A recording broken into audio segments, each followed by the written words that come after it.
Hello दोस्तों, स्वागत है आप सभी ऑडियंस का हमारे चैनल सिद्धि आईएएस पीसीएस पे। तो जैसा कि हमारा बीपीएससी 67th मेंस के लिए अभी प्रिपरेशन सीरीज चल रहा है और उस सीरीज में अभी हम लोगों ने इकोनॉमिक्स को टारगेट किया है, जिसमें पहला वीडियो पॉवर्टी का वो हम लोगों ने पहले ही रिलीज किया है। अगर वो चाहेंगे आप देखना तो उसको आप जाके हमारे प्लेलिस्ट में देख सकते हैं। आज का जो हमारा टॉपिक है वो है प्लानिंग। नेक्स्ट है कि जो प्रीवियस सेशन में क्वेश्चंस दिए गए थे लिखने को, उसका आउटलाइन दिया जा रहा है कि क्या उसका मॉडल आंसर होना चाहिए, क्या क्या चीज़ें उसमें होनी चाहिए। पूरा डिटेल्ड नहीं है, बट ये आपको रफ आइडिया मिल जाएगा। और उसके अलावा फिर आगे आपको कौन सा आंसर लिखना है वो भी आपको इस सेशन में बता दिया जा रहा है। तो हम लोग शुरू करते हैं अपना आज का जो टॉपिक है प्लानिंग। तो सबसे पहले प्लानिंग का थोड़ा सा ब्रीफ हम लोग इंट्रोडक्शन देखते हैं कि आज़ादी के जस्ट बाद से हमारे देश में जो सिस्टम अडॉप्ट किया गया वो था मिक्स्ड इकोनॉमी का। मिक्स्ड इकोनॉमी होता है कैपिटलिज्म और सोशलिज्म दोनों का मिक्स। कैपिटलिज्म मतलब आपका हो गया पूंजीवाद, जो कि मोस्टली डेवलप्ड कंट्री उन सारे एरियाज में कैपिटलिज्म का कंसेप्ट चलता है, जिसमें कि प्राइवेट प्लेयर्स के हाथ में ही ज़्यादा चीज़ें होती हैं, गवर्नमेंट बस उसको रेगुलेट करती है। उसके अलावा और ज़्यादा काम गवर्नमेंट के हाथ में डायरेक्ट प्रोडक्शन नहीं होता है कैपिटलिज्म में। वहीं दूसरा होता है सोशलिज्म, जो कि मेनली आपका रसिया एज ए प्रोपोनेंट रहा, यूएसएसआर। तो उस समय पे ये होता है समाजवाद। तो इसके तहत में क्या है कि ज़्यादातर जो प्रोडक्शन है वो स्टेट खुद ही करती है, उसको पूरे तरीके से रेगुलेट करती है। तो हम लोगों ने इन दोनों का मिक्सचर है वो अडॉप्ट किया, उसको नाम दिया मिक्स्ड इकोनॉमी। इसमें पब्लिक सेक्टर भी स्ट्रांग है, साथ साथ में प्राइवेट प्रॉपर्टी भी एग्जिस्ट करती है और उसका प्रॉपर रेगुलेशन, डेमोक्रेसी एग्जिस्ट कर रहा है। तो ये सारी कंडीशन है हमारे पास। तो हम लोगों ने स्टार्टिंग से ही मिक्स्ड इकोनॉमी लिया। उसके बाद से हमारा प्लानिंग कमीशन हम लोगों ने स्टैब्लिश कराया। उसके बाद हर 5 ईयर प्लान हम लोग उसके बाद से कंटिन्यूअस हम लोग लाते रहे। 2017 तक ये कंटिन्यू माना जाए तो रहा, अदरवाइज 2015 में ही प्लानिंग कमीशन को डिसकंटिन्यू कर दिया गया था। लेकिन ओवरऑल जो स्टार्टिंग था उसमें प्रारंभिक स्टेज में हमारा क्या गोल था 5 ईयर प्लान का, तो वो समझते हैं सबसे पहले। तो सबसे पहला ऑब्वियस सा चीज है जो आपका 5 ईयर प्लान में टारगेट होगा कि ग्रोथ, आपका जीडीपी बढ़े, आपकी इफिशियंसी हो, आपकी प्रोडक्टिविटी वो में इंक्रीज हो। यह हमारा हर 5 ईयर प्लान में लगभग टारगेट रहा।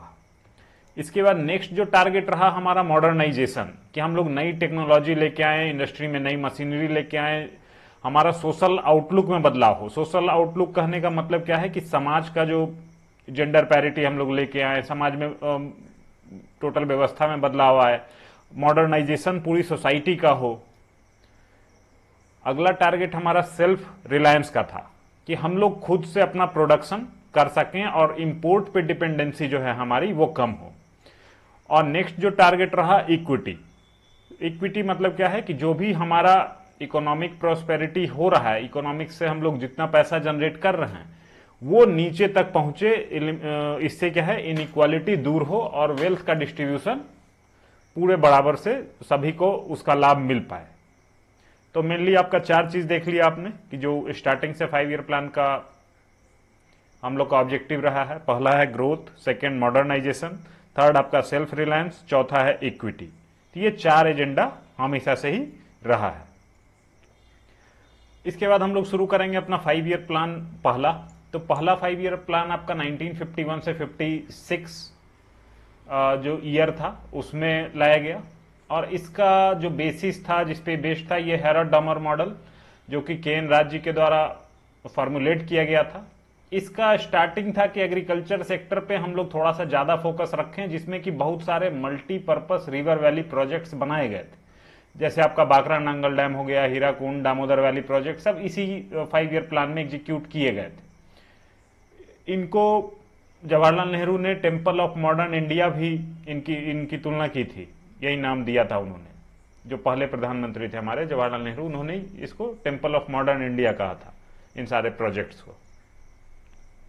इसके अलावा एग्रीकल्चर की दिशा में जमींदारी एक्ट, इसमें भी एबॉलिश किया गया जमींदारी प्रथा को। फिर लैंड सीलिंग की व्यवस्था की गई कि मैक्सिमम आप इतना ही जमीन रख सकते हैं। तो जो व्यवस्था बहुत ज्यादा विचलित हो गई थी ब्रिटिश पॉलिसी की वजह से, स्पेशली एग्रीकल्चर सेक्टर, उसको यहां पे ठीक करने का कोशिश किया गया। फिर एजुकेशन सेक्टर में भी देखें तो वहां पे यूजीसी की स्थापना की गई 1956 में, 5 आईआईटी बनाए गए। तो ये सारी चीजें हुई यहां पे। तो यहां पे जो हमारा ग्रोथ का हम लोग टारगेट लेके चल रहे थे वो 2.1% का हम लोग ग्रोथ का टारगेट इस 5 ईयर प्लान में कर रहे थे, जो कि हम लोगों ने पूरे इजिली अचीव किया। हमारा एवरेज जो ग्रोथ रेट रहा इस पीरियड में 3.1% रहा, और साथ में जो पर कैपिटा इनकम था वो भी करीब 11% से बढ़ा था इस 5 ईयर प्लान में। नेक्स्ट आते हैं हम लोग सेकेंड 5 ईयर प्लान पे। तो सेकेंड 5 ईयर प्लान का जो मेन आर्किटेक्ट जिनको बोला जाता है वो है पीसी महलनोबिस जी।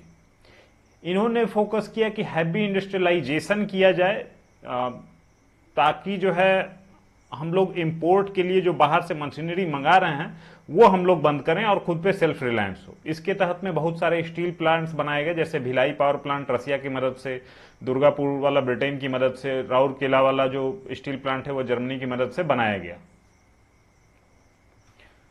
इसके अलावा हमारा एटॉमिक जो एनर्जी है उसकी दिशा में भी कुछ कुछ काम हुआ, जैसे एटॉमिक एनर्जी कमीशन बनाया गया, TIFR Tata institute of fundamental research, ये स्टैब्लिश किया गया साइंस एंड रिसर्च की दिशा में। लेकिन इसी पीरियड में फॉरेन एक्सचेंज क्राइसिस का सिचुएशन हमारी कंट्री को झेलना पड़ा, साथ में महंगाई भी बहुत ज्यादा हो गई थी। इस वजह से हम लोग 4.5% का जो टारगेट रखे थे वो हम लोग अचीव नहीं कर पाए। इसके अलावा स्मॉल एंड कॉटेज इंडस्ट्री को इसमें उतना ज्यादा बढ़ावा नहीं मिल पाया था, क्योंकि यहां पे ऑब्जेक्टिव भी क्लियर था कि हैवी इंडस्ट्री को प्रमोट करना है। प्राइवेट सेक्टर पार्टिसिपेशन को भी उतना ज्यादा जगह नहीं दिया गया था, क्योंकि स्टेट ही मैक्सिमम चीजें कर रही थी। तो ये बाद में बैलेंस ऑफ पेमेंट का सिचुएशन, क्राइसिस टाइप का सिचुएशन बना दिया था। नेक्स्ट आता है आपका थर्ड 5 ईयर प्लान, ये 1961 से 1966 तक का पीरियड। चूंकि सेकेंड 5 ईयर प्लान में हम लोगों को बहुत अच्छा अनुभव नहीं मिला था, तो हम लोग वापस से फिर से एग्रीकल्चर की दिशा में आगे बढ़े कि एग्रीकल्चर ही ठीक है, ये हैवी इंडस्ट्री में थोड़ा ज्यादा दिक्कत है। इसके अलावा जो है ये भी देखा गया, ये माना गया कि ह्यूमन डेवलपमेंट के फील्ड में स्टेट ही जिम्मेदारी लेगा हायर और सेकेंडरी एजुकेशन को प्रोवाइड कराने का। इसी पीरियड में आपका एग्रीकल्चर के फील्ड में देखे तो ग्रीन रिवोल्यूशन इंट्रोड्यूस किया गया था, पंचायती सिस्टम को फिर से स्ट्रेंथन करने की कोशिश की गई थी। तो ये सारी चीज थर्ड 5 ईयर प्लान में की गई थी। लेकिन इसमें प्रॉब्लम क्या हो गया, एक तो आपका एक्सटर्नल वार लाइक सिचुएशन, जो इंडो चाइना वार हुआ 1965 में, 1962 में, फिर इंडो पाक वार 1965 में। तो इसकी वजह से हम लोग बहुत ज्यादा वार में हमारा पैसा खर्च हो गया, तो हमारा जो एक्चुअल ग्रोथ था वो अच्छा नहीं रह पाया। तो इसकी वजह से हम लोग को काफी ज्यादा लोन भी बाहर से लेना पड़ा था, तो इसकी वजह से बजट डेफिसिट हमारा ज्यादा हो गया। फिर तो ये बहुत ही अच्छा सिचुएशन नहीं था। इसके बाद फिर कंट्री को प्लान्ड हॉलीडे लेना पड़ा। इसके बाद फिर थोड़ा सा हम लोगों ने ब्रेक लिया था 5 ईयर प्लान से। फिर आपका नेक्स्ट आता है फोर्थ 5 ईयर प्लान 1969 से 72 तक का पीरियड। इस वाले में हमारा जो एक्चुअल ऑब्जेक्टिव वही ग्रोथ, स्टेबिलिटी, सेल्फ रिलायंस और जो रीजनल पैरिटी है, डिस्पैरिटी जनरेट हो गई थी, उसको दूर करना हमारा ऑब्जेक्टिव यहाँ पे था। और इसका मेन आधार था गदगिल फॉर्मूला, जो था कि स्पेशल कैटेगरी स्टेट्स जो हैं उनको सेंट्रल असिस्टेंस दिया जाए। तो इसमें मेनली जो आपका नॉर्थ ईस्टर्न स्टेट्स हैं और जम्मू कश्मीर हिली स्टेट्स हैं उनको इसके अंतर्गत में लिया गया था। इसमें स्पेशल फोकस वीकर सेक्शन और अंडर प्रिविलेज जो सेक्शन थे उन पे ज्यादा इम्फेसाइज किया गया। साथ में क्या है कि एग्रीकल्चर पे भी फोकस था, तो एग्रीकल्चर पे फोकस रखते हुए हम लोगों ने ड्राउट प्रोन जो एरियाज थे उसको डेवलप करने के लिए ड्राउट प्रोन एरिया प्रोग्राम चलाया, बैंकिंग सेक्टर को नेशनलाइज किया। तो काफी सारी चीजें की गई जिससे कि एग्रीकल्चर तक फंड पहुंच सके, वहां तक पानी पहुंच सके, जो सुविधाएं चाहिए एग्रीकल्चर के लिए वहां तक पहुंच पाए। इसका हम लोग असेसमेंट देखें तो पूरे दुनिया में आपका जो अरब वार हुआ था, तेल की क्राइसिस उसकी वजह से हो गई थी। फिर आपका 1971 में पाकिस्तान से वार वाला सिचुएशन, तो इससे भी थोड़ा बहुत हम लोग प्लान से स्टिक होने में सक्षम नहीं रह पाए थे। नेक्स्ट आता है आपका 5 ईयर प्लान 1974 से 79 का पीरियड। तो इस वाले पीरियड में भी जो मेन हमारा चलाया गया पॉवर्टी इरेडिकेशन के लिए 20 पॉइंट प्रोग्राम, ये चीज इंट्रोड्यूस किया गया था कि हमको गरीबी पूरे तरीके से दूर करना है। इसके तहत में आपको एम्प्लॉयमेंट जनरेशन पे फोकस किया गया, education, safe drinking water, health facility, ये सारी चीजों पे विशेष ध्यान दिया गया था। और ये जो 5 ईयर प्लान था, इसमें जो हमारा, इसमें हम लोगों ने 4.8% का ग्रोथ रेट अचीव भी किया था। टारगेट हमारा 4.4% था, लेकिन इस वाले पीरियड में इमरजेंसी का सिचुएशन झेलना पड़ा था और साथ में महंगाई भी काफी ज्यादा बढ़ गई थी, तो इसमें प्रॉब्लम वाली बात ये थी।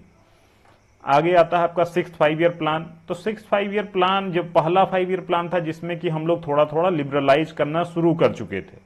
हम लोगों ने थोड़ा बहुत सर्विस सेक्टर को जगह देना शुरू किया था और नई टेक्नोलॉजी को जगह देना शुरू किया था। तो ये कुछ कुछ स्टार्टिंग पॉइंट थे और इसमें हम लोगों ने जो ग्रोथ रेट था 5.7% का अचीव किया अगेंस्ट द टारगेट ऑफ 5.2%।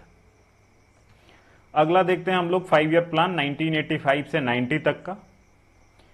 इसमें भी मेजर जो हमारा फोकस था कि टेक्नोलॉजी अपग्रेड किया जाए, फूड प्रोडक्शन में हम लोग सेल्फ सफिशिएंसी अचीव करें, और इसमें ग्रोथ रेट जो अचीव किया गया वो टारगेट से ज्यादा था। इसमें हम लोगों ने बहुत सारे एम्प्लॉयमेंट जनरेशन वाला भी स्कीम चलाया था, जैसे जवाहर रोजगार योजना, इसी में चलाया गया था। इसके अलावा आपको प्राइवेट सेक्टर को थोड़ा बहुत और भी प्राथमिकता दी गई। पर कैपिटा इनकम भी इसमें बढ़ा 3.6% से। तो यही सारी चीजें यहां पे हुई थी।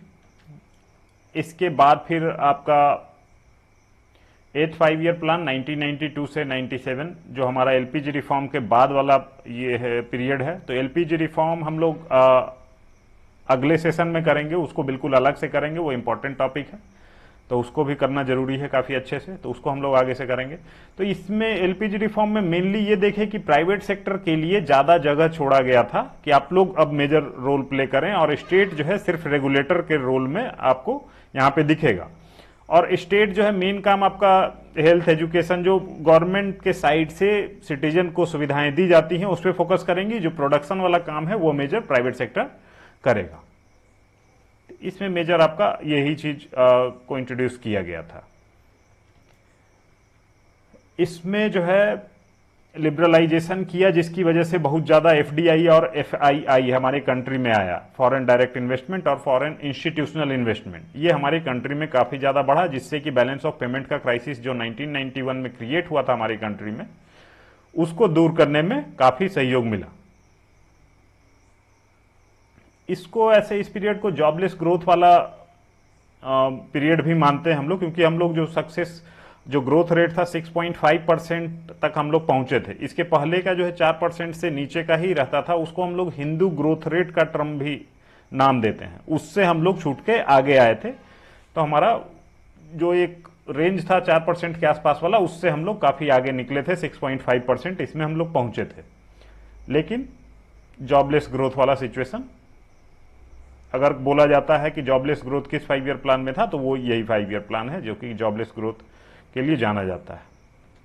नेक्स्ट है आपका 9th 5 ईयर प्लान 1997 से 2002 तक का पीरियड। इस वाले पीरियड में जो इन्वेस्टमेंट रेट और सेविंग रेट, इसमें काफी ज्यादा बढ़ोतरी हुई थी, जिससे कि धीरे धीरे हमारा कंडीशन बेहतर होना शुरू हुआ था। लेकिन इस कंडीशन यहाँ पे भी हम लोग को काफी सारा प्रॉब्लम झेलना पड़ा था, क्योंकि इसी पीरियड में जो है पॉलिटिकल इनस्टेबिलिटी थी हमारे यहाँ पे, काफी ज्यादा पॉलिटिकल इनस्टेबिलिटी, सरकारें आ रही थी जा रही थी। एग्रीकल्चर अच्छा नहीं हुआ था, क्योंकि उसके जस्ट एक साल पहले अल नीनो का इवेंट हुआ था। अल नीनो आपका एक एटमॉस्फेरिक और ओशियानिक इवेंट है, जिसकी वजह से हमारा मानसून अच्छा नहीं आता है। जिस साल में अल नीनो आएगा उस साल में मानसून उतना अच्छा नहीं होगा। एक तो ये फैक्टर है। दूसरा, कारगिल की लड़ाई लड़ी गई थी 1998 में। फिर परमाणु परीक्षण किया गया था पोखरण में भारत के द्वारा। उसके बाद फिर इंटरनेशनल सैंक्शन झेलना पड़ा था भारत को। तो ये सारी परिस्थितियां थोड़ी थोड़ी प्रॉब्लमेटिक रही थी। फिर आपका एशियन इकोनॉमिक क्राइसिस 1997 का, इंटरनेशनल इकोनॉमी में रिसेशन आया था। तो ये सारे फैक्टर की वजह से हम लोग बहुत अच्छा ग्रोथ यहाँ पे अचीव नहीं कर पाए थे। इसके बाद वाला जो पीरियड है 2002 से 2007, ये थोड़ा सा मिसटाइप हो गया, 2022 लिखा गया है, 2002 से 2007 होगा 10th 5 ईयर प्लान। तो इसमें जो ऑब्जेक्टिव था कि हम लोग 8% का जीडीपी ग्रोथ रेट अचीव करें, पॉवर्टी रिडक्शन हम लोग 5% से करें, और जेंडर इनइक्वालिटी को कम करें, और वेज रेट डिफरेंस जो है उसको 50% से कम करें। इसमें जो है इन्होंने रीजनल अप्रोच फॉलो किया रीजनल इनइक्वालिटी को दूर करने के लिए। जिस एरिया में प्रॉब्लम है वहां पे फोकस करें। एजुकेशन के सेक्टर में देखें तो सर्व शिक्षा अभियान और राष्ट्रीय माध्यमिक शिक्षा अभियान ये इंट्रोड्यूस किया गया था 2002 से 2007 वाले पीरियड में, कि सब तक एजुकेशन हम लोग एलिमेंट्री एजुकेशन उपलब्ध कराया जाए। अगर इसका असेसमेंट करें तो करीब इस पीरियड में जो जॉब्स जनरेट हुए 50 मिलियन जॉब्स जनरेट हुए। एग्रीकल्चर का ग्रोथ जो अभी तक 1-2%, 3% मैक्सिमम रहता था, इसमें 4% के आसपास रहा। सेविंग रेट हमारा करीब 28% के आसपास रहा, बहुत ही अच्छा सेविंग रेट था। इसमें आपका एफडीआई और पोर्टफोलियो इन्वेस्टमेंट ये भी काफी ज्यादा आया हमारे कंट्री में। ये सारी चीजें अच्छी इसमें हुई थी। नेक्स्ट आपका आता है 11th 5 ईयर प्लान 2007 से 2012 का पीरियड। इसमें जो ऑब्जेक्टिव था कि हमारा जो ग्रोथ हो और भी ज्यादा फास्ट हो और भी ज्यादा इंक्लूसिव हो, ज्यादा लोग इसमें शामिल हों, जेंडर इनइक्वालिटी कम की जाए, इन्वायरमेंटल सस्टेनेबिलिटी वो अचीव करें हम लोग, पॉवर्टी को 10% से लगभग कम करें, अनएम्प्लॉयमेंट को 5% से कम कर दें, और जीडीपी ग्रोथ रेट को हम लोग 10% के आसपास तक लेके जाएं। लेकिन इस पीरियड में जो आपका करंट अकाउंट डेफिसिट था वो काफी ज्यादा बढ़ गया था, क्योंकि हमारा जो ग्लोबल इकोनॉमिक मेल्टडाउन का सिचुएशन हुआ था 2007-8 में, इसका प्रभाव भारत पे भी थोड़ा बहुत पड़ा था। तो इससे जो है बाहर निकलने के लिए गवर्नमेंट ने अपने साइड से काफी पैसा खर्च किया, जिसकी वजह से देश में महंगाई बढ़ी, तो इन्फ्लेशन उसकी वजह से काफी ज्यादा बढ़ा। नेक्स्ट क्या है कि बैलेंस ऑफ पेमेंट वाला सिचुएशन भी थोड़ा बहुत बनता दिख रहा था। इवन फार्म सेक्टर, इंडस्ट्री, सबका ग्रोथ बहुत ज्यादा नहीं रहा। ऑन एन एवरेज जो हमारा 8% के आसपास का ग्रोथ रेट हम लोग किसी तरीके से खींच-खाच के यहां पे पहुंच गए थे। सबसे लास्ट जो 5 ईयर प्लान रहा 2012 से 17 का, इसमें हम लोगों ने टारगेट रखा कि faster, sustainable and more inclusive growth, poverty को 10% से कम करना है। ह्यूमन डेवलपमेंट में काफी सारे टारगेट्स रखे हैं कि हम लोग हायर एजुकेशन को एक्सेस बढ़ाना है, जेंडर और सोशल गैप इन इनरोलमेंट उसको हम लोग को कम करना है। हेल्थ सेक्टर में देखें तो जो चाइल्ड सेक्स रेशियो है उसको 950 तक लेके जाना है।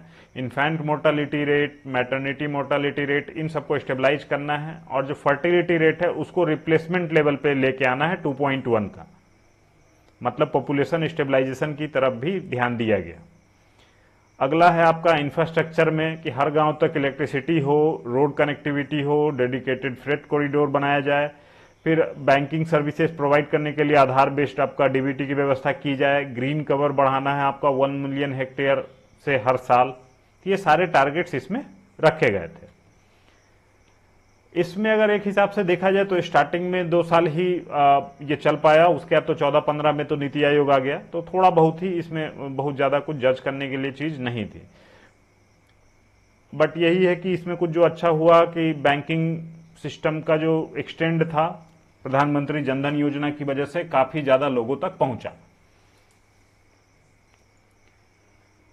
नेक्स्ट आ जाते हैं, ये था हमारा टोटल का टोटल प्लानिंग। तो इसमें प्लानिंग का आपका एक ब्रीफ समरी मिल जाता है। इसके बाद फिर नीति आयोग आ गया। नीति आयोग ने जो चीजें इंट्रोड्यूस की वो था आपका 3 ईयर एक्शन प्लान एजेंडा, फिर आपका 7 year strategy and 15 year vision document. तो इस डायरेक्शन में ये 3 डॉक्यूमेंट पे इन्होंने काम करना स्टार्टिंग में बोला था कि करेंगे। एक डॉक्यूमेंट पब्लिश भी हुआ, बहुत ज्यादा कुछ चीज उसमें थी नहीं। तो अभी जो है ये सारा कुछ कंटिन्यूएशन में नहीं है। अभी जो है सेक्टर वाइज ये आता है किस जगह पे क्या प्रॉब्लम है, तो उस पे नीति आयोग अपना रिपोर्ट देता है। बहुत सारे इंडेक्स पब्लिश करता है, जैसे हम लोगों ने लास्ट सेशन में देखा था मल्टी डायमेंशनल पॉवर्टी इंडेक्स, उसके अलावा आपका कंपोजिट वाटर मैनेजमेंट इंडेक्स। तो काफी सारे इंडेक्स इस तरीके का ये जारी करता है। कुछ बहुत सारे ऐसे स्कीम्स भी हैं जिसमें इनका इम्प्लीमेंटेशन में बड़ा रोल है, जो इनका ही डिवाइस किया हुआ है। जैसे कि आपका एस्पिरेशनल डिस्ट्रिक्ट प्रोग्राम, इसमें एक बहुत ही अहम भूमिका रही नीति आयोग की इस प्रोग्राम के पॉलिसी फॉर्मुलेशन में। तो नीति आयोग खैर अभी अच्छा काम कर रहा है, बहुत सारी चीजें नई नई आई हैं। तो यही था आपका टोटल प्लानिंग। इसको आप लोग एक बार अच्छे से देखेंगे, क्या क्या चीजें हैं इसको समझेंगे। ये एज ए क्वेश्चन बीपीएससी में कई बार पूछा जा चुका है, तो इसमें अगर हम लोग इतना अगर रफ आइडिया थोड़ा रख लेते हैं तो हम लोग उसके बेसिस पे आंसर ड्राफ्ट कर दे सकते हैं। आगे अब अपना बचता है जो कल का क्वेश्चन था उसका मॉडल आंसर। तो आपका पहला क्वेश्चन देखते हैं कि चंपारण सत्याग्रह जो था भारत के नेशनल मूवमेंट में एक निर्णायक मोड़ था, वाटरशेड मूवमेंट था।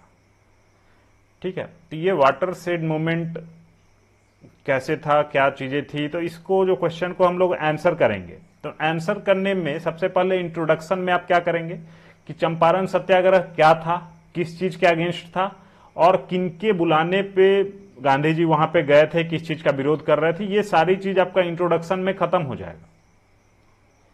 इसके बाद जो मेन क्वेश्चन पूछा गया है बॉडी में वो ये है कि वाटरशेड मूवमेंट कैसे था। ये वाटरशेड मूवमेंट होता है कि बिल्कुल वहां से जो है हमारा फ्रीडम स्ट्रगल का डायरेक्शन बदल गया, एक नया चीज हमारे सामने आया जिसके बेसिस पे आगे की लड़ाई चली। तो ये किसी भी चीज में वाटरशेड मूवमेंट माना जाता है। तो इसको हम लोग को दिखाना है कि कैसे ये वाटरशेड मूवमेंट था। तो इसमें बहुत सारे लोगों ने जो आंसर लिखा है उसमें काउजेज और ये सारी चीजें लिख रहे हैं, उसका डायरेक्ट डिमांड नहीं किया गया है क्वेश्चन में, तो उसको हम लोग अवॉइड करेंगे और जो क्वेश्चन बताया गया उस पर आप डिस्कस करें कि वाटरशेड मूवमेंट कैसे था। तो इसमें पहला point, Gandhi ji as a mass leader वो एस्टेब्लिश हो गए।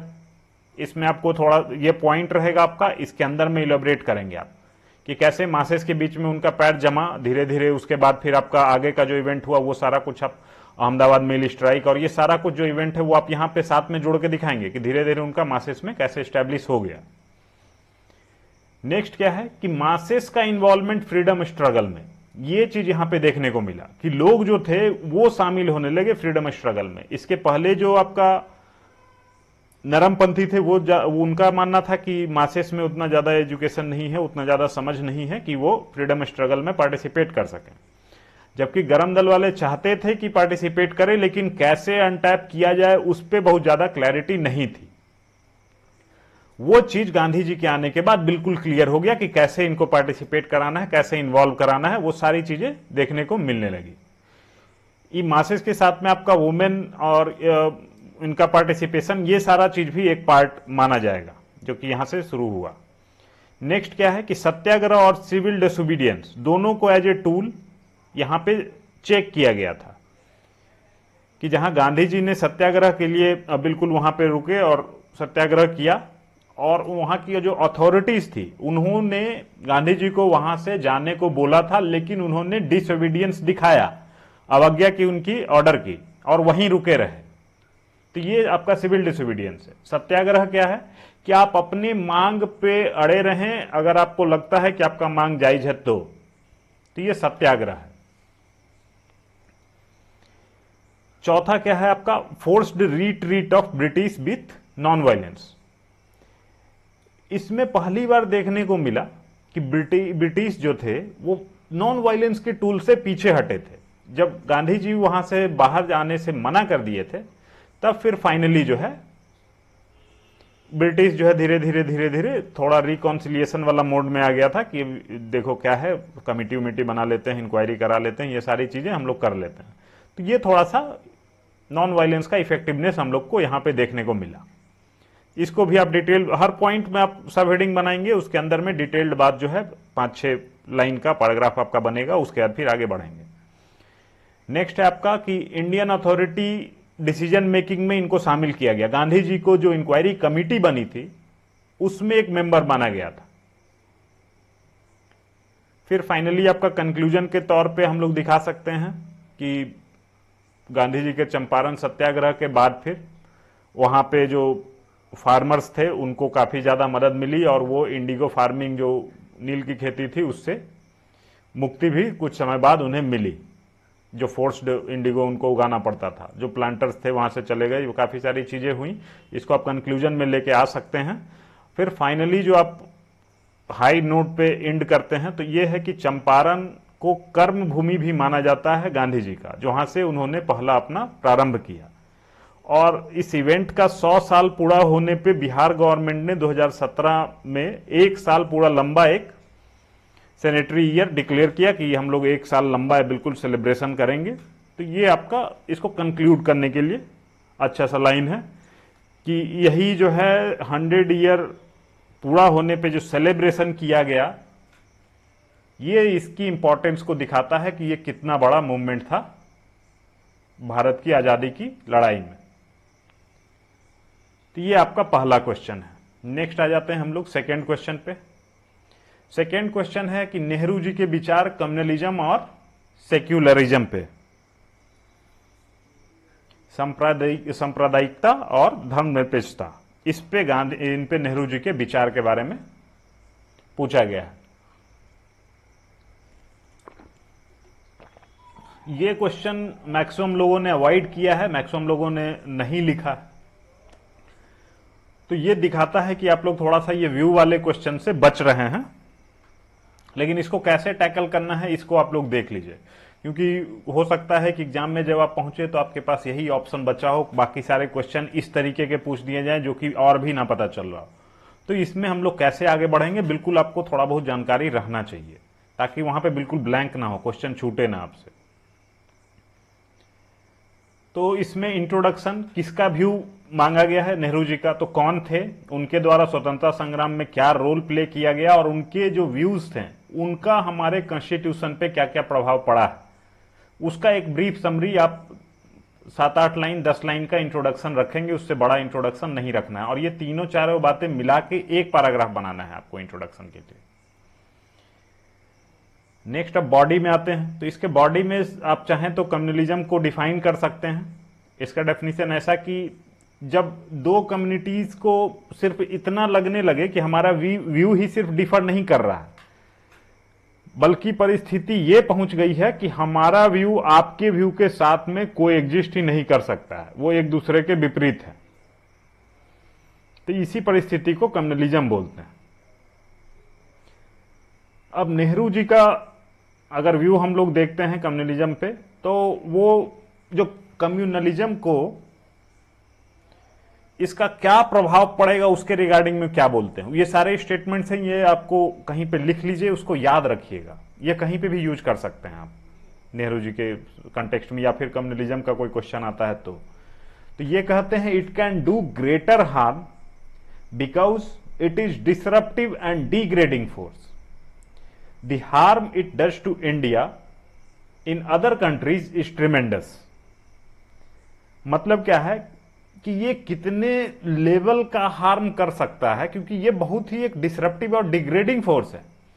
इसके अलावा कंट्री के अंदर में तो ये खराबी करेगा ही करेगा, उसके अलावा बाहर भी हमारे इमेज पे बहुत ही बुरा प्रभाव छोड़ेगा। तो इन्होंने सीधा क्लियर कट हमारे फॉरेन पॉलिसी पे ही इसका प्रभाव दिखाया, साथ में जो इंडियन डायस्पोरा रह रही है बाहर, उस पे भी इसका क्या प्रभाव पड़ सकता है। तो ये काफी बड़ी बात इन्होंने कही थी वहां उस जमाने में। दूसरा क्या है कि ये पीस को इंपॉर्टेंस को उसको हाईलाइट करते हुए क्या बोलते हैं कि without peace all other dreams vanish and are reduced to ashes. अगर शांति नहीं है तो बाकी आपका सारा सपना वैसे ही हवा में उड़ जाएगा, सब राख हो जाना है। तो ये पीस किस संदर्भ में बोले हैं कि कम्युनलिज्म से जो आपका आग लगाया जा रहा है उससे बचाया जाए, उससे हटा के शांति स्थापित की जाए, क्योंकि बिना शांति के तो सब सारा सपना ही बेकार है। अगला व्यू इनका माइनॉरिटी और मेजोरिटी कम्युनलिज्म के ऊपर। ये कहते हैं कि both Hindu and Muslim communalism are bad, दोनों ही खराब है, लेकिन जो मुस्लिम कम्युनिज्म है वो इंडियन सोसाइटी को डोमिनेट नहीं कर सकता है और उस लेवल की बर्बरता को इंट्रोड्यूस नहीं कर सकता है। ये अगर भारत में करना है तो सिर्फ हिंदू कम्युनलिज्म ही कर सकता है। तो ये आज के कंटेक्स्ट में भी काफी ज्यादा क्लियर कट आइडिया देता है। नेक्स्ट क्या है कि नेशनलिज्म और कम्युनलिज्म के रिलेशन में उन्होंने कहा है कि nationalism can not exist together with communalism. जहां पे आपका सांप्रदायिकता आ जाएगी वहां पे आपका राष्ट्रवाद खत्म हो जाएगा, दोनों साथ साथ एग्जिस्ट नहीं करेंगे। तो इनका ये कम्युनलिज्म पे 3-4 स्टेटमेंट है, इसको आप लोग ध्यान में रखें, कहीं पे नोट्स बना लें, कहीं पे उसको डायरी में मेंटेन करें, कहीं पे भी नेहरू जी का व्यू आता है तो आप लोग यूज करेंगे इसको। आगे आते हैं सेक्युलरिज्म। तो सेक्युलरिज्म को आप एक दो लाइन में आप पहले डिफाइन कर सकते हैं कि absence of inter religious and intra religious domination, दो धर्म के बीच में कोई डोमिनेशन वाली कोई बात नहीं रहेगी, और एक धर्म के अंदर भी एक व्यक्ति का दूसरे व्यक्ति से कोई डोमिनेशन नहीं रहेगा। ऐसा नहीं कि कास्ट बेसिस पे हम लोग डोमिनेशन दिखा रहे हैं, कोई छोटा जात है बड़ा जात है ये कर रहे हैं, तो इसके भी अगेंस्ट है सेक्युलरिज्म। अब आते हैं कि नेहरू जी इसके बारे में इनका क्या विचार है सेक्युलरिज्म के बारे में। तो ये कहते हैं कि सरकार जो है, government should refrain from associating itself with anything that tends to affect the secular character of the state. मतलब जो सरकार है उनको ऐसे किसी भी चीज के साथ में नहीं जुड़ना चाहिए जिससे कि राज्य की जो धर्मनिरपेक्ष छवि है उस पर बुरा प्रभाव पड़ता हो। इसके साथ साथ नेहरू जी ये भी बिलीव करते थे कि जो स्टेट है उसको धर्म में अगर कोई कुरीति आ गई है, कुछ प्रॉब्लम है, तो उसको सुधार करने में अपना रोल प्ले करना चाहिए। जैसे इन्होंने हिंदू कोड बिल के लिए आगे आए थे, यूनिफॉर्म सिविल कोड की दिशा में बढ़ता हुआ ये कदम था। इसके अलावा क्या है कि ये सारे रिलीजन को इक्वली प्रमोट करना चाहते थे, और यही चीज हमारा जो इंडियन कॉन्स्टिट्यूशन है उसमें आर्टिकल 25 से 28 के बीच में यही व्यू हम लोग को देखने को मिलता है। लास्टली जो इस आंसर को आप कंक्लूड करेंगे तो उसमें यह चीज है कि नेहरू का व्यू बहुत ही इंपॉर्टेंट था, जिसकी वजह से सारे जो ग्रुप्स थे उनको कल्चरल ऑटोनॉमी दी गई कि आप अपना कल्चर अपने हिसाब से फॉलो करें, उसमें कोई दिक्कत नहीं है, जिसकी वजह से भारत में ज्यादा डाइवर्सिटी प्रमोट हुई है। तो यही आपका कंक्लूजन होगा। यह है आपका दूसरा आंसर। अब आते हैं तीसरे आंसर पे। तीसरा जो क्वेश्चन था आपका GS2 66 बीपीएससी का, इसमें क्वेश्चन ये बोला गया था कि बहुत सारे स्टेट्स के बीच में अनइवन डेवलपमेंट हुआ है, जिससे कि बहुत सारे socio economic and political problems create हो गए हैं। इसको स्पेशली बिहार के कंटेक्स्ट में डिस्कस कीजिए, यही क्वेश्चन पूछा गया था। तो इसका जो इंट्रोडक्शन होगा उसमें आपको दिखाना होगा कि अनइवन डेवलपमेंट हुआ है डिफरेंट डिफरेंट स्टेट्स के बीच में। तो इसको आप प्रेजेंट करने के लिए आंकड़ा यूज कर सकते हैं।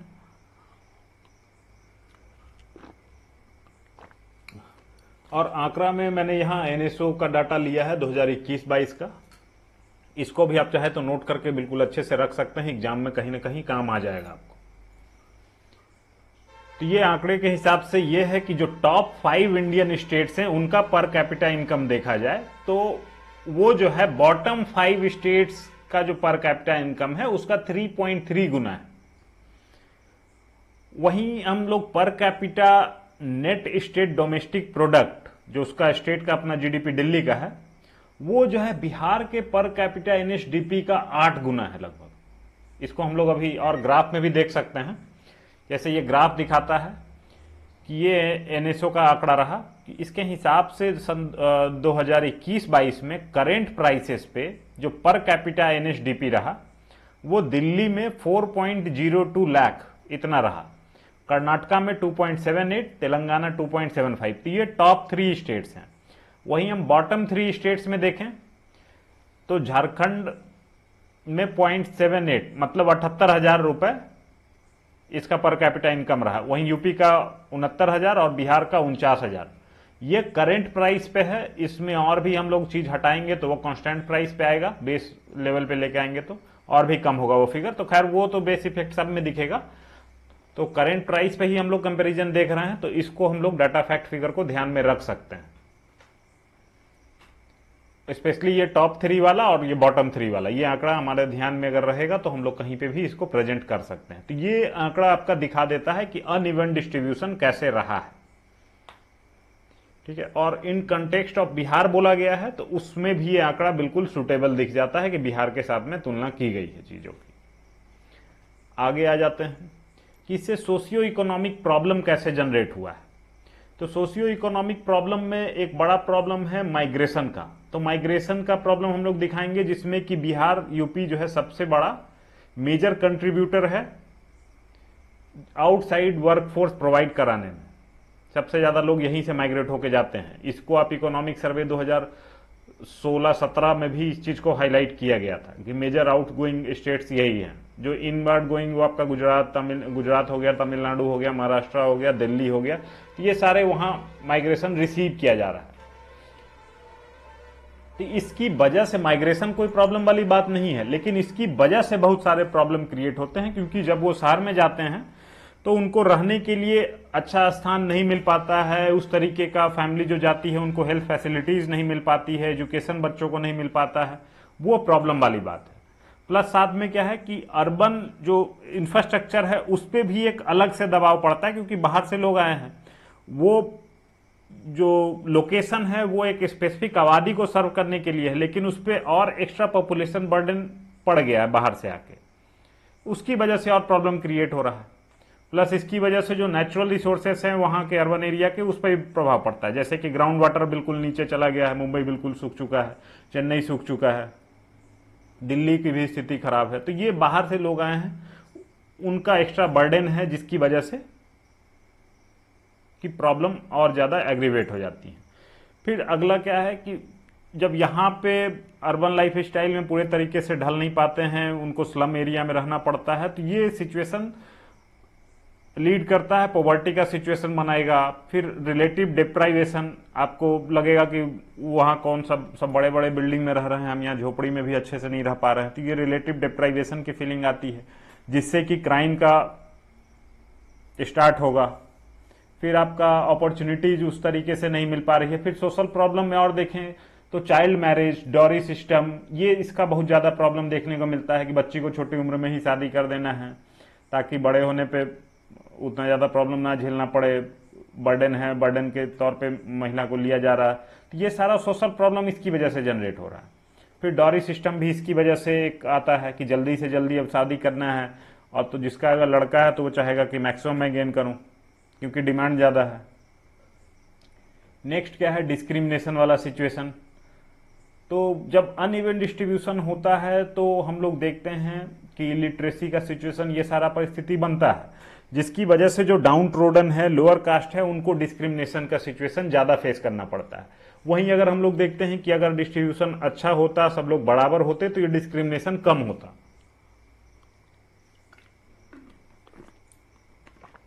अगला प्रॉब्लम हम लोग देखते हैं पॉलिटिकल प्रॉब्लम। तो अगर समाज में कास्ट का प्रिवेलेंस बहुत ज्यादा है तो इसका हम लोग को प्रभाव वहां की राजनीति में भी देखने को मिलेगा। जैसा कि हम लोग बिहार के कंटेक्स्ट में अगर देखें तो कास्ट बेस्ड पॉलिटिक्स अभी भी बिहार में काफी ज्यादा डोमिनेट करता है। इसको आप लिख सकते हैं, इसमें कोई दिक्कत वाली बात नहीं है कि कास्ट बेस्ड पॉलिटिक्स जो है ज्यादातर बीमारू स्टेट्स में ही देखने को ज्यादा मिलती है, क्योंकि आपका ग्रोथ उतना अच्छा हुआ नहीं है। नेक्स्ट क्या है कि मनी और मसल पावर का यूज जो है इलेक्शन में, ये भी जो है बिहार, यूपी, राजस्थान, एमपी, यही सारे स्टेट्स में ज्यादा देखने को मिलता है। नेक्स्ट क्या है कि पॉलिटिकल रिप्रेजेंटेटिव जो चुन के जाते हैं उनके ऊपर अकाउंटेबिलिटी नहीं होती है, क्योंकि जिनको लोगों ने चुन के भेजा है और जिन लोगों ने उन्हें चुन के भेजा है उनकी लिटरेसी लेवल उतनी अच्छी नहीं है कि वो सवाल पूछ सकें, और इलेक्शन में भी उनको बहुत से छोटे छोटे चीजों पे फ्रीवी दे करके उनको खरीद लिया जाता है, या किसी तरीके से उनके वोट को मैनिपुलेट कर लिया जा रहा है। चौथा क्या आपका पॉलिटिकल करप्शन। तो ये भी आपका वन ऑफ द प्रॉब्लम है कि अगर बहुत ज्यादा डेवलपमेंट अगर नहीं होगा, अकाउंटेबिलिटी नहीं होगी, तो ऑब्वियस चीज है कि करप्शन ज्यादा बढ़ेगा। अब इस तरीके के प्रॉब्लम्स को अगर हम लोग देखते हैं तो इसको लास्टली हम लोग कंक्लूज करने के लिए कैसे करेंगे कि बहुत सारे ऐसे स्टेप्स लिए गए हैं, जैसे एस्पिरेशनल डिस्ट्रिक्ट प्रोग्राम, जो भी बैकवर्ड डिस्ट्रिक्ट्स हैं उन पे टारगेटेड अप्रोच रख करके, ताकि जो भी डिस्ट्रिक्ट पीछे छूट गए हैं वो आगे आ सकें और जो अनइवन डिस्ट्रीब्यूशन है वो दूर हो सके। साथ में आपका कुछ आपका श्यामा प्रसाद मुखर्जी अर्बन मिशन, तो ये सारे स्कीम्स कुछ चलाए गए हैं। तो ये सारे स्कीम्स का एक्टिवली सफल होना बहुत ज्यादा जरूरी है, क्योंकि रीजनल इनइक्वालिटी जो है एक पोटेंशियल टाइम बॉम्ब की तरह है, जो कि आपके देश के यूनिटी और इंटीग्रिटी के अगेंस्ट कभी भी फट सकता है। जैसे आपका अगर बहुत अच्छा ग्रोथ नहीं हो रहा है किसी जगह पे, तो आप लोग देखेंगे कि डिमांड होता है उस एरिया में कि हमको अलग राज्य बना दो। जैसे बुंदेलखंड का डिमांड होता है, फिर आपका सीमांचल का डिमांड होता है, फिर गोरखालैंड का डिमांड होता है। तो ऐसे बहुत सारे रीजनल डिमांड्स पैदा होते हैं, और उसका मेजर कारण यही होता है कि जो डिस्ट्रीब्यूशन ऑफ इकोनॉमिक वेल्थ है वो प्रॉपर तरीके से पूरे स्टेट में नहीं हुआ है। तो अगर आपको इससे बचना है तो अनइवन डिस्ट्रीब्यूशन को रोकना पड़ेगा। तो ये आपका कंक्लूजन होगा। तो इस आंसर में इतना है। अब आते हैं हम लोग चौथे क्वेश्चन पे कि parliament as a forum of national integration. तो इंट्रोडक्शन का पैटर्न आप लोग बहुत अच्छे से जान चुके हैं। काफी सारे आंसर में मैंने इसको बताया है कि इसका पैटर्न बिल्कुल क्लियर है कि क्या चीज के बारे में बातचीत की जा रही है। वो आपका इंट्रोडक्शन होगा कि पार्लियामेंट क्या है, इसमें क्या क्या चीजें आती हैं, कौन सा आर्टिकल नंबर है वो आप मेंशन कर लें। इसके अलावा इसको कैसे गठन किया जाता है, कैसे लोग इसमें चुन के आते हैं, क्या उद्देश्य है इसका, ये आपका इंट्रोडक्शन होगा। अब आपसे क्वेश्चन पूछा कि is a forum of national integration, तो ये डायरेक्टली आपके क्वेश्चन का बॉडी बनेगा कि कैसे फोरम ऑफ नेशनल इंटीग्रेशन है। इसमें आप 5-6 पॉइंट्स को लेंगे, उसको इलेबरेट करेंगे, यही आंसर आपका बनेगा। तो जैसे मेंबरशिप है, तो मेंबरशिप यहां पे सारे रीजन का, सारे रिलीजन का, सारे कास्ट का, सारे क्लास का, कोई डिस्क्रिमिनेशन नहीं है। सभी लोगों को यहां पे मेंबरशिप मिल सकती है, कोई इसमें दिक्कत वाली बात नहीं है। तो ये एक दिखाता है कि इंटीग्रेशन का एक अच्छा व्यवस्था है।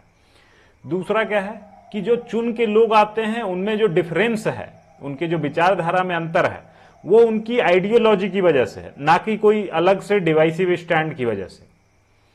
नेक्स्ट क्या है कि नेशनल इंटीग्रेशन में जो इनके द्वारा लॉ मेकिंग की जाती है और उससे जो यूनिफॉर्मिटी आती है, एक रूपता आती है पूरे देश भर में कानून में, तो उसमें वो एक जो है नेशनल इंटीग्रेशन के लिए बहुत ही अच्छा टूल है।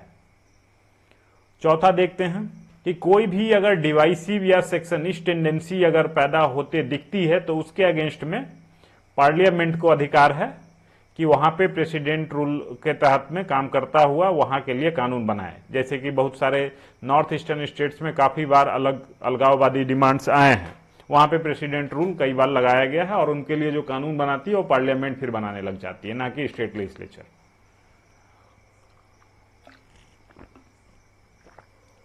नेक्स्ट है आपका पांचवा पॉइंट। पांचवा पॉइंट है कि कैसे नेशनल इंटीग्रेशन का रोल प्ले करता है, क्योंकि जो भी कैंडिडेट खड़ा होता है इलेक्शन में मेंबर ऑफ पार्लियामेंट बनने के लिए, उनको एक ओथ लेना होता है कि वो भारत की अखंडता और एकरूपता को बराबर बनाए रखेंगे।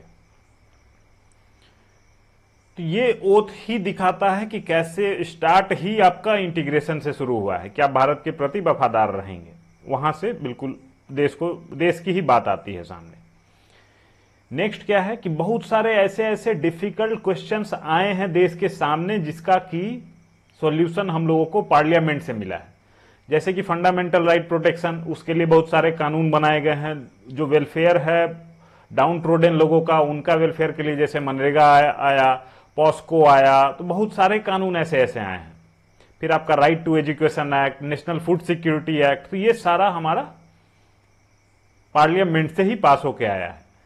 फिर और भी कुछ सवाल, जैसे कि ट्राइबल्स को हम लोग क्या करें, ट्राइबल्स को समाज में असिमिलेट कर लें बिल्कुल उसी तरीके से जैसे हम लोग रहते हैं, या फिर उनको वैसे ही छोड़ दिया जाए। तो इसका भी सॉल्यूशन पार्लियामेंट से ही निकल के आया कि उनको डेवलप करना है, लेकिन जैसे वो डेवलप करना चाहते हैं। तो इसके लिए नेहरू जी के टाइम पे ही चीज हुआ था कि जिसको कि नाम दिया गया था ट्राइबल पंचशील का। नेक्स्ट क्या है कि राज्यों का जो है भाषाई आधार पे रीऑर्गेनाइजेशन, इसकी वजह से काफी ज्यादा प्रॉब्लम क्रिएट हुआ था, जिससे कि देश टूटने के बिल्कुल कगार पे आ गया था। काफी ज्यादा हो हल्ला मचा था 1953 के समय में। तो इसका भी सॉल्यूशन यहीं से निकला कि स्टेट रीऑर्गेनाइजेशन एक्ट पास किया गया 1956 में। तो ये सारे ऐसे एग्जाम्पल्स हैं जो कि दिखाते हैं कि कैसे ये नेशनल इंटीग्रेशन में सहयोग किया है। लास्टली जो आप इसको कंक्लूड करेंगे, कंक्लूजन में यही दिखाना है कि नेशनल इंटीग्रेशन के फोरम के तौर पे पार्लियामेंट ने अपनी उपयोगिता कई बार दिखाई है अपनी आजादी के बाद से, और इसके रोल को और भी स्ट्रेंथन कर सकते हैं अगर जो है जो रीजनल गोल्स हैं उसको हम लोग नेशनल एस्पिरेशन के साथ में अलाइन कर दें, उसी दिशा में सारी चीजें हों। इसके अलावा और भी कुछ कुछ सजेशन के तौर पे हम लोग दे सकते हैं कि जैसे जो भी नए पार्लियामेंट्रियन चुन के आते हैं उनको जो हम लोग पार्लियामेंट्री कमिटीज में सदस्य बनाते हैं, तो वहां पे ध्यान रखा जाना चाहिए कि बहुत सारे डाइवर्स सारे लोगों का रिप्रेजेंटेशन पार्लियामेंट के अलावा पार्लियामेंट्री कमिटीज में भी हो, ताकि वो खुल के बातचीत करें एक दूसरे से, बेहतर रिलेशन हो, ताकि वो एक दूसरे कल्चर को जाने समझें और बेहतर नेशनल इंटीग्रेशन प्रमोट हो। तो ये सारे कुछ कुछ चीजें हैं। नेक्स्ट है आपका पॉवर्टी वाला जो क्वेश्चन था, जो हम लोगों ने लास्ट टॉपिक कवर किया था पॉवर्टी का, उसके ऊपर था। ये क्वेश्चन था आपका कि मल्टी डायमेंशनल पॉवर्टी इंडेक्स, इसमें बिहार की रैंकिंग काफी खराब रही, इसके कारण बताएं, क्या स्टेप्स लिए गए हैं और क्या स्टेप्स जरूरी हैं, क्या और किया जाना चाहिए, क्योंकि स्टेप्स तो लिए गए हैं लेकिन फिर भी सुधार हुआ नहीं है, तो मतलब और भी कुछ हम लोग को बदलाव करने की जरूरत है। तो स्टेप्स रिक्वायर्ड बहुत ही इंपॉर्टेंट है, स्पेशली आप इसको प्रिपेयर करके रखें। तो इसका इंट्रोडक्शन देखेंगे तो आपका introduction multi dimensional poverty index किसके द्वारा रिलीज किया जाता है, बिहार का बाकी के तुलना में पुअर रैंकिंग कैसे आया है, तो आप इसको आंकड़ा से दिखा सकते हैं, मैप भी बना के दिखा सकते हैं। मैप यूज करेंगे तो अच्छा दिखेगा, कोई दिक्कत नहीं है। आंकड़ा भी अगर प्रेजेंटेबल फॉर्म में, दिखने वाले फॉर्म में है तो आप उसको यूज कर सकते हैं। फिर अब बॉडी शुरू होगा आपका कि बॉडी में क्या क्या प्रॉब्लम है जिसकी वजह से बिहार की रैंकिंग खराब है। आपका इंडेक्स में अगर हम लोग देखते हैं तो तीन चीज मेनली आपका आता है। एक तो आपका हेल्थ हो गया, दूसरा आपका एजुकेशन हो गया, तीसरा स्टैंडर्ड ऑफ लिविंग हो गया। ये तीन फैक्टर हैं। तो हेल्थ वाले फैक्टर में हम लोग इतना खराब क्यों परफॉर्म कर रहे हैं, क्योंकि वैकेंसी जो है लगभग 50% के आसपास सीट्स खाली हैं डॉक्टर्स की। दूसरा क्या है कि इंफ्रास्ट्रक्चर की कमी है।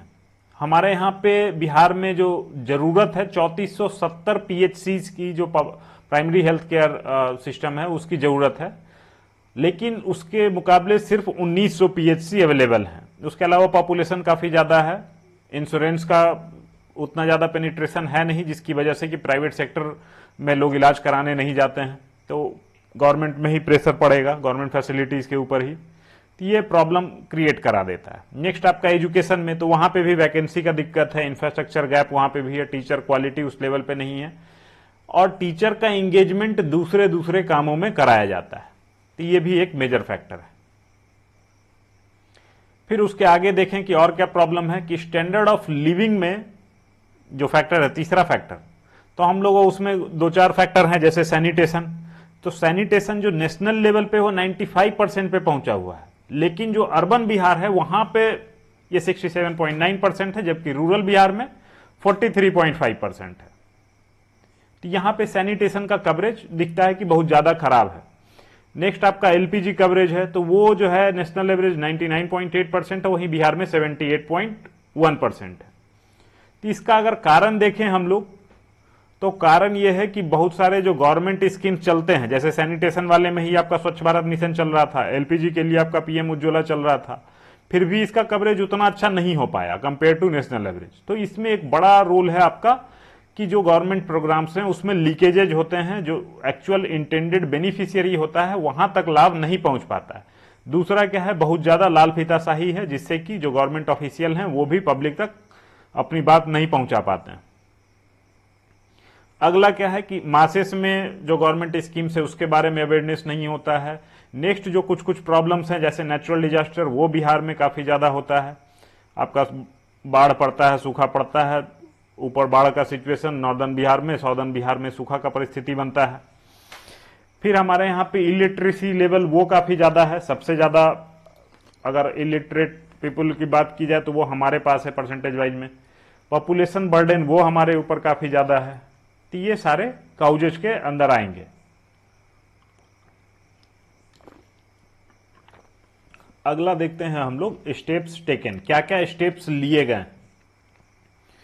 तो इस चीज को दूर करने के लिए सेंटर के द्वारा प्रधानमंत्री आवास योजना, आयुष्मान भारत, जनधन स्कीम, स्वच्छ भारत मिशन, पीएम उज्ज्वला, ये वैसे वैसे स्कीम्स का नाम दिया गया है जिसका कि नीति आयोग के एमडीपीआई में जिसको लेके वो मेजर कर रहा है। इसमें पोषण अभियान ये सारे कुछ आप डाल सकते हैं, कोई दिक्कत नहीं है। वहीं बिहार के द्वारा क्या लॉन्च किया गया है, तो 7 निश्चय 1 और 2, उसके अंदर में बहुत सारी चीजें हैं। स्कॉलरशिप स्पेशली वल्नरेबल सेक्शन के लिए दिया गया है। हम लोग स्पेशल स्टेटस का डिमांड बहुत सालों से कर रहे हैं। वहीं अगर बात करें कि बिहार बजट में जो है 2022-23 में जो हेल्थ सेक्टर में एक्सपेंडिचर का ग्रोथ है वो 16.6% रहा, जबकि यही ग्रोथ नेशनल एवरेज 13.8% रहा। मतलब इस पे खर्च करने का प्रतिशत। तो वहीं एजुकेशन में हम लोगों ने 14.3% खर्च किया, जबकि नेशनल एवरेज जो है 10.9% है। प्लस साथ में हमारा जो बजट था 2022-23 का, इसमें 6 मेन एरियाज थे, उसमें 3 जो फोकस एरिया रहे, हेल्थ, एजुकेशन एंड वेलफेयर रहे। तो ये जो पूरा आंकड़ा है आपका इकोनॉमिक सर्वे जो 2021-22 और 22-23 का जो बजट था वहां से लिया गया है। इसको भी हम लोगों ने अपने चैनल पे कवर किया है ऑलरेडी प्रीवियसली। तो इस वाले को आप जरूर जाके वापस से देखें, क्योंकि इससे बहुत सारा ऐसा ऐसा आंकड़ा मिलेगा जो कि आप एग्जाम में यूज कर पाएंगे। तो इसको बहुत बार रिवाइज करना जरूरी है। तो ये तो हो गया स्टेप्स टेकन वाली बात। स्टेप्स तो बहुत सारे लिए गए हैं, लेकिन स्टिल बिहार पीछे है। तो अब बदलाव लाने की जरूरत है। तो क्या क्या बदलाव लाना है, तो जो चेंजेस लाने हैं उसमें सजेशन के तौर पे देख लीजिए कि पहला जो है आउटकम बेस्ड बजटिंग, कि अभी तक जो है बजट हमारा किया जा रहा है, उस बजटिंग में हम लोग पैसा अलॉट कर देते हैं, आगे कहानी खत्म। तो वो हम लोग को स्विच करना पड़ेगा आउटकम बेस्ड बजटिंग पे, कि अगर किसी एरिया में हेल्थ पे पैसा खर्च किया जा रहा है तो उस एरिया का जो हेल्थ आउटकम है, जो इन्फेंट मोर्टेलिटी रेट उस एरिया का, मैटरनल मोर्टेलिटी रेट, वो कम हुआ कि नहीं, उस पैरामीटर पे आप उसके प्रोग्रेस को मेजर करें। अगर नहीं मेजर हुआ तो उसी साल में आप वहां पे चेंज लाएं, क्या बदलाव की जरूरत है वहीं पे इंट्रोड्यूस हो, जो करेक्टिव मेजर्स हैं।